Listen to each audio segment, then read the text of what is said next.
Guess who hired a lawyer? Renee Good's partner. Oh, and by the way, Julie Kelly reporting that they're not married, that this was just her partner. Interesting. Her lover.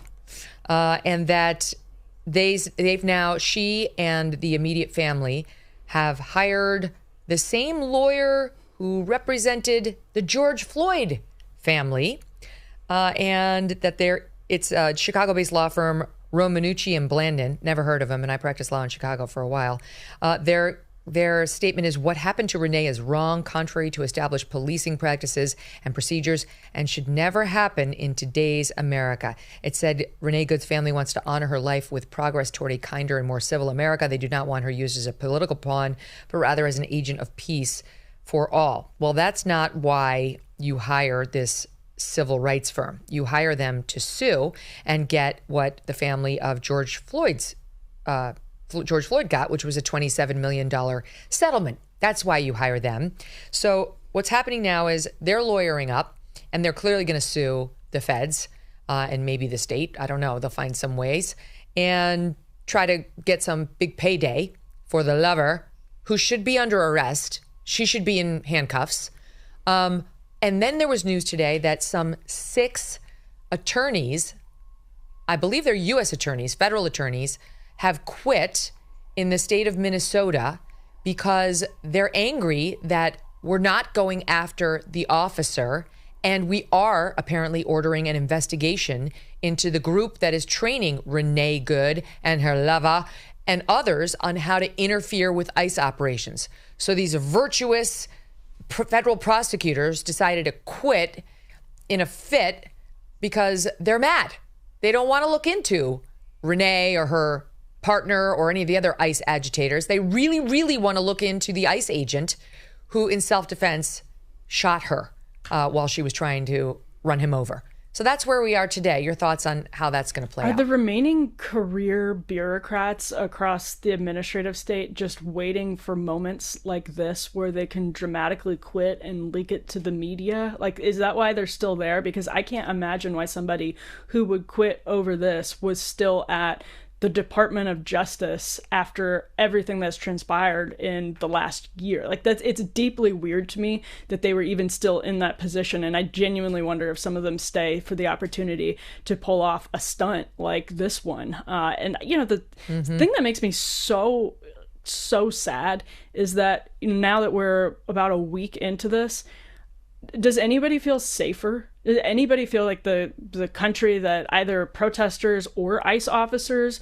or American citizens who have literal convicted criminals in their cities because of the Biden administration and because of the sanctuary laws from their mayors and their Democratic governors, like, do they think that, has anyone gotten safer in the last week? Absolutely not.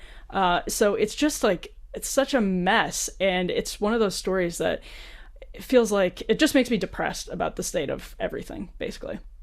Yeah. It's also breaking now that the ICE agent who fatally shot Renee Good he suffered internal bleeding to the torso following the incident, according to 2 U.S. officials briefed on his medical condition. This is a CBS News report. That would make sense because when you get hit by a car, bad things can happen to you inside your body and out. And I was reliably told by Mayor Jacob Fry that he skipped away from the incident and was totally fine. I mean, be careful what you say out there, Mayor Fry, because you don't know. You really don't know what's actually happened. I think it just played well for his narrative to say that kind of thing without actually checking to find out. This officer's been through a lot since last June when he got dragged 33 stitches back out on the streets. Then this incident, he's under extreme emotional duress right now, according to Tom Homan, who's spoken with him, who said he feels awful and he's scared too because they're threatening him, they're threatening his life. And these loons are everywhere, Emily. I mean, the loon watch is really, I don't even know where to begin. There's so many crazy things, but why don't we start with the crazy violent ones? Okay, let's just go through a few of them. We can do SOT 3 and 4, one right after the other. Every single life is valuable. I mean, I guess except for ICE's, like, kill ICE agents, but and Denver Police Department. But aside from that, we have to humanize each other. We have to care for each other. That woman was a mother. She was a legal observer fuck everything that's going on. We have to turn shit upside down. See, I've been fully activated. I'm gonna head back east. We need to go to DC. Shit needs to get done. Here's the thing that I need for protesters and everyone to start realizing, okay? We're at war. The protests are over. There's no more protesting. This is combat now. So when I come onto the field, I'm not screaming at people that are going to assault me or pepper spray me. Like, no, this is combat. I'm going to engage them in combat because we have shit that needs to be done. This is how we get shit done. And I need for you to get shields and swords of the pew-pew kind. Like, I need for you to wake the fuck up. We're at war. It's wartime. It's time to go to war. You know how your military father or your military friends were always telling you freedom isn't free? Like, you're about to find out. Like, you're about to get it. Is it like Middle Ages wartime? Is it Braveheart? LARPing. Because the sword seems dramatic, Emily. And not particularly effective. Not only dramatic, but not particularly effective when you have armed. Ah! Yeah, he's got a cloak on. Yeah. It's ready. Armor. Yes. I mean, it's ridiculous. Like, I'm sorry. I the whole time I watch these videos, I go between two questions. My first instinct is genuinely to laugh at them because they sound so absurd. And 99% of them are from women who are just like, yeah, I'm going to the range. And then you see like the same women like get pulled over like, please don't arrest me. Please don't arrest me. Like, oh, wait, what happened to your bravado? But then I have the other side, which is like, they are lunatics. They killed Charlie. They killed Luigi Mangione. Sorry, he's the killer. They killed Brian Thompson, the CEO of United Healthcare. They laughed at Charlie's death. Like, these are violent lunatics over on the far left. And so I don't want to laugh all the way into watching another innocent get killed, like an innocent conservative or an ICE agent or somebody's just trying to do their job. So do we take these people seriously, or do we just enjoy mocking them, or both? Well, I mean, nor should the left, by the way, completely ignore this either, because I actually think the Dallas incident that everybody just completely forgets about, but that happened, what was that, October, where there was a shooting at an ICE detention facility, and who ended up getting hurt? Migrants. Person was ostensibly trying to hit ICE and ended up hitting migrants, because what's happening is just the fomentation of chaos and violence if you're taking people like that seriously.